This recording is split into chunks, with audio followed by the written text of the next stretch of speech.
Welcome students. Today we are going to learn computer of standard 5th and this is the part third video of chapter 1. The chapter name is evolution of computers. In last video we have learned about history of computers.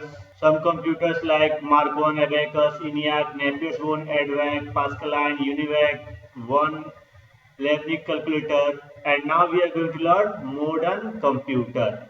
And in this video we will learn modern computers. Okay student, let's start.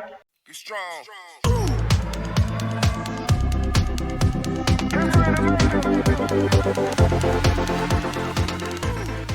Yeah, the modern computer. The computer you see today were introduced in 1982. जो computer आजकल हम लोग देखते हैं वो 1982 में introduce हुआ था. These are called personal computer और पीसीज. उसे हम लोग पर्सनल कंप्यूटर या पीसी के नाम से जानते हैं. अब PC is a computer design to be used by one person at a time. यह पर्सनल कंप्यूटर जो होता है वो डिजाइन इस तरह से किया हुआ है क्योंकि इसमें एक आदमी एक बार में एक कंप्यूटर को एक समय में यूज कर सकता है. These computers are faster than the earlier ones and are also cheaper and smaller in size.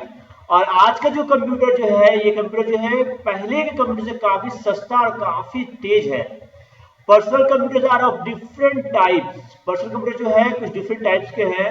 ये आप यहाँ पर इसके पिक्चर को आप देख सकते हैं. पहला जो है डेस्कटॉप.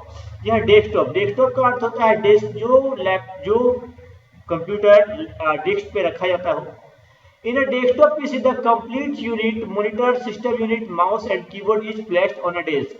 और डेस्कटॉप पीसी का क्या होता है कि कंप्लीट यूनिट जिसमें चार जो इंपोर्टेंट पार्ट होते हैं मॉनिटर, सिस्टम यूनिट यानी कि सीपीयू, माउस और कीबोर्ड को एक साथ डेस्क में रखा जाता है. ठीक है. और अगला जो पॉइंट है आपका laptop. Okay, laptop is a portable PC which is small enough to be placed on your lap.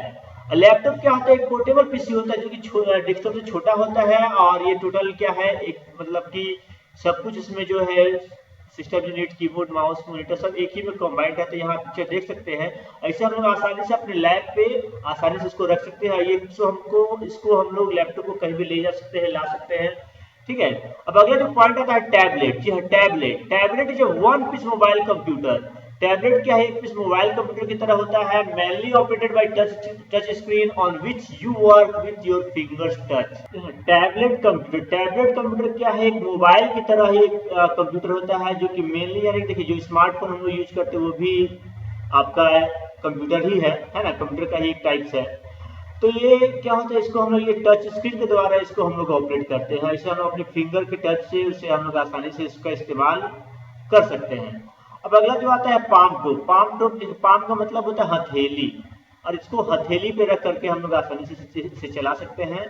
और ये क्या होता है? पाम टॉप कंप्यूटर जो होता है नोटबुक और लैपटॉप से छोटा होता है. ठीक है. अब हम लोग बढ़ते हैं टाइप्स ऑफ कंप्यूटर की ओर. जी हाँ, टाइप्स ऑफ कंप्यूटर यानी कि कंप्यूटर के प्रकार. बेस्ड ऑन द साइज के हिसाब से technology and purpose for which they are use computer can be classified into 4 types. देखिए साइज के हिसाब से टेक्नोलॉजी और यूज करने के पर्पज के हिसाब से कंप्यूटर को जनरली हम चार भागों में चार प्रकार से बांटते हैं. पहला जो है माइक्रो कंप्यूटर होता है जिसमें हम लोग का डेस्कटॉप लैपटॉप सब आ जाता है. उसके बाद होता है मिनी कंप्यूटर. उसके बाद होता है मेन फ्रेम कंप्यूटर और उसके बाद होता है सुपर कंप्यूटर. तो यहाँ देखिए साइज के हिसाब से अगर देखा जाए तो माइक्रो कंप्यूटर सबसे छोटा होता है, उससे बड़ा मिनी होता है, उससे बड़ा मेन फ्रेम होता है और सबसे बड़ा सुपर कंप्यूटर होता है. चलिए यहाँ पे देखते हैं सबसे पहले हम माइक्रो कंप्यूटर के बारे में. जी micro computer are personal computer are meant to be used by a single person at a time. देखिए माइक्रो कंप्यूटर जो होता है पर्सनल कंप्यूटर होता है. इसका मतलब होता है कि एक single person at a time use करते हैं. Desktop computers, laptop, palmtop computers and tablet are different types of micro computer. तो जो अभी हमने ऊपर पढ़ा था वो क्या है? माइक्रो कंप्यूटर था. यानी डेस्कटॉप, लैपटॉप, पामटॉप, टैबलेट ये सभी माइक्रो कंप्यूटर की श्रेणी में आते हैं. अब अगला जो पॉइंट आता है mini computer. Though more powerful as compared to micro computers, mini computers are considered flexible and inexpensive machine. जी हाँ, ये जो होता है मिनी कंप्यूटर जो होता है माइक्रो कंप्यूटर के कंपैरिजन से वो ज़्यादा पावरफुल होता है और फ्लेक्स उससे ज़्यादा बेहतर होता है और काफ़ी खर्चीला मशीन भी होता है। ठीक है, this computers have broad powerful computers within the reach of a common man. और ये काफ़ी पावरफुल कंप्यूटर होता है जो कि इसे आम आदमी नहीं ले सकते हैं, काफ़ी एक्सपेंसिव भी होता है। Since they have more power as compared to microcomputer, they can be used by many people at one time. और ये क्या होता है, ये मल्टी यूजर कंप्यूटर होता है। ठीक है, ये माइक्रो कंप्यूटर के अपेक्षा ये काफी ज्यादा पावरफुल होता है। इस पे एक साथ में बहुत सारे आदमी एक बार में बैठ के काम कर सकते हैं। They have greater storage capacity and can be used as network server and internet server. इसका जो बहुत ही ज़्यादा स्टोरेज कैपेसिटी होता है और ये नेटवर्क सर्वर और इंटरनेट सर्वर के लिए इसका इस्तेमाल होता है। They emerged in 1960. यह जो है 1960 में बना था। Example of mini computers are CDC 1700, PDP-8, IBM mid range computer etc. और इसका जो कुछ एग्जाम्पल है मिनी कंप्यूटर का, CDC 1700 है, PDP-8 है, IBM मिड रेंज कंप्यूटर्स है इत्यादि। अब आते हैं हम मेन फ्रॉम कंप्यूटर। ये mainframe computer, they are big computers with a large memory and high speed. ये बहुत बड़ा कंप्यूटर होता है और काफी बड़ा मेमोरी होता है, यानी ज्यादा स्टोरेज कैपेसिटी होता है, काफी ज्यादा हाई स्पीड होता है। They are mainly used by big organisation like bank and government office. ये ज्यादा तो ये मेनली मुख्यतः इसका जो इस्तेमाल होता है बड़े बड़े ऑर्गेनाइजेशन में, जैसे कि बैंक और गवर्नमेंट ऑफिस में इसका इस्तेमाल होता है। They are very powerful computer, ये जो होता है काफी पावरफुल कंप्यूटर होता है। ये देखिए मेन फ्रॉम कंप्यूटर का एक पिक्चर है। मेन फ्रॉम कंप्यूटर का जो कुछ एग्जाम्पल है, इसके PDP-10 हो गया, IBM 390 और सिस्टम Z10, ये सब मेन फ्रॉम कंप्यूटर के कुछ एग्जाम्पल्स हैं। अब आगे बढ़ते हैं सबसे बड़ा कंप्यूटर जो सबसे बेस्ट सबसे हाई स्पीड वाले कंप्यूटर की ओर, जिसका नाम है सुपर कंप्यूटर। इसके नाम से ही पता चलता है ये काफी ज्यादा सुपर का मतलब सबसे ऊपर। Yes, supercomputers are very expensive and are used for specialized applications that require a large amount of mathematical calculation. Super computer जो होता है काफी एक्सपेंसिव होता है और ये जनरली जो होता है ये बड़े बड़े अमाउंट में मैथमेटिकल कैलकुलेशन के लिए इसका इस्तेमाल होता है। They are huge in size and are the fastest computer.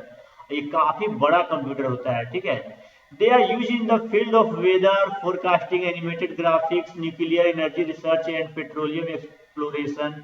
इसका जो इस्तेमाल जो होता है वेदर फोरकास्टिंग के लिए, एनिमेटेड ग्राफिक्स के लिए और न्यूक्लियर एनर्जी रिसर्च और पेट्रोलियम एक्सप्लोरेशन के लिए इसका इस्तेमाल होता है। Supercomputer was first introduced in 1960s. The earliest supercomputer was from the Control Data Corporation (CDC 6600), designed by Seymour Cray।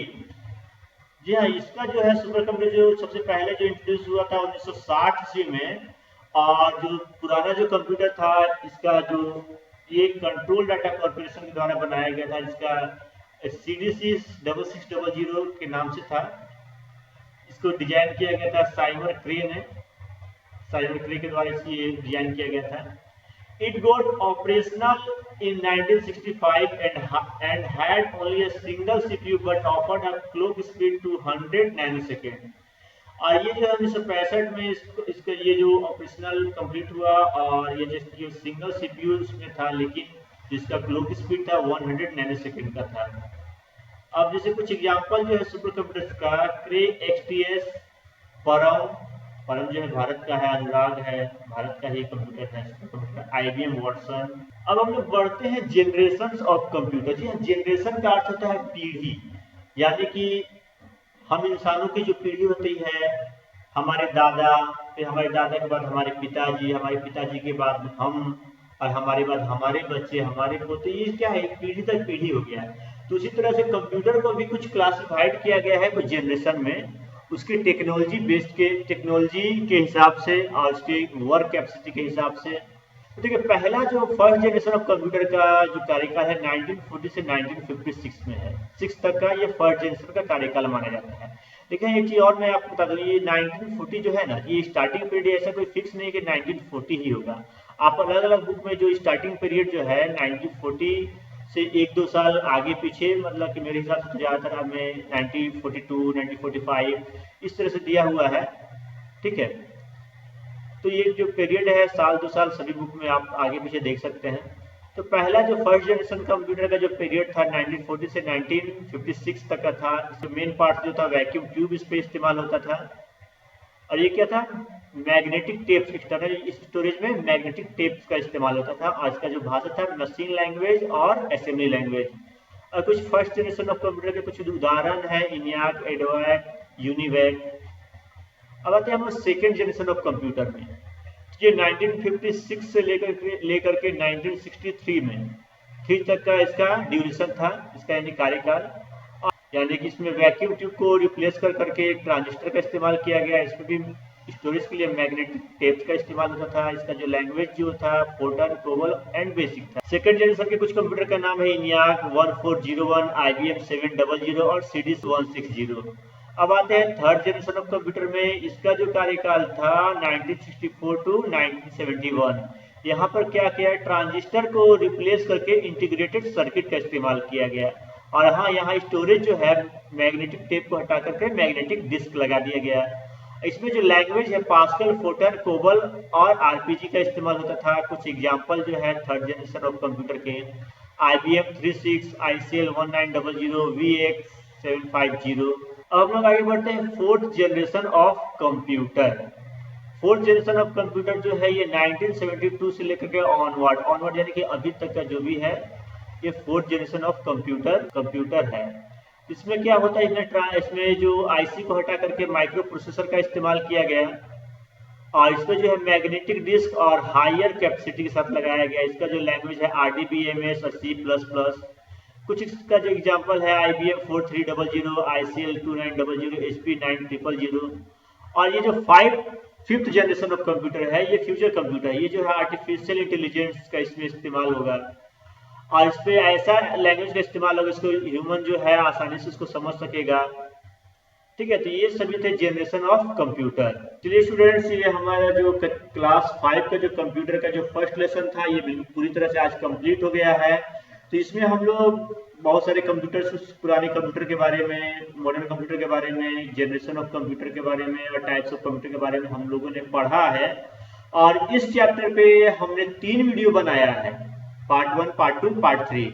I request you, आप लोग तीनों वीडियो को बारी बारी से देखें, ध्यान से देखें, क्योंकि आज ये लेसन कंप्लीट हो गया है। और अगले वीडियो में हम लोग इस चैप्टर का जो क्वेश्चन आंसर है यानी असेसमेंट की ओर चलेंगे। तो जब तक आप ये तीनों वीडियो बढ़िया से अगर आप लोग नहीं देखिएगा तब तक क्वेश्चन आंसर तो समझ में नहीं आएगा। और आप लोगों का होमवर्क है कि जनरेशन ऑफ कंप्यूटर और टाइप्स ऑफ कंप्यूटर का एक नोट्स तैयार करें और उसे हमें हमारे व्हाट्सएप पे आपको सेंड करना है।